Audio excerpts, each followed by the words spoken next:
When the sun goes down, you turn on the lights. Nighttime usage is pretty routine for the power company. But it can be pretty challenging for a utility when the sky suddenly goes dark at midday during an eclipse. We're going to see the sunlight change dramatically over a matter of minutes, and that does have an impact potentially on solar projects across the state. In fact, Duke uses so much solar energy right now in its system, I'm told the loss during the eclipse will be about 1,500 megawatts. That's equal to the output of 2 power plants.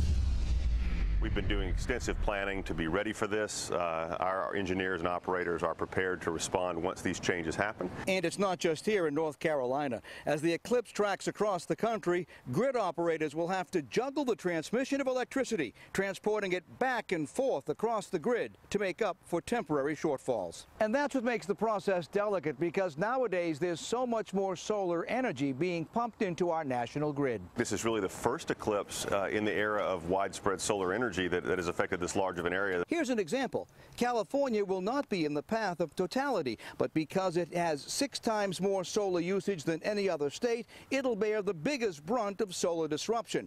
And somehow, grid operators will have to make up for that loss. It's an interesting example of the challenges of renewable energy. Around here, the eclipse will peak about the same time we start getting into the hottest part of the day. But Duke is confident it'll be able to fulfill the demand without any problems. We have a very diverse energy portfolio that includes a lot of different resources that are unaffected by the eclipse. The next eclipse in this country happens in 2024. By then, the grid will rely on even more solar energy, putting a bigger strain on it. That's something to think about. That's the deal with the eclipse and the grid. I'm Steve Sprazier, CBS, North Carolina.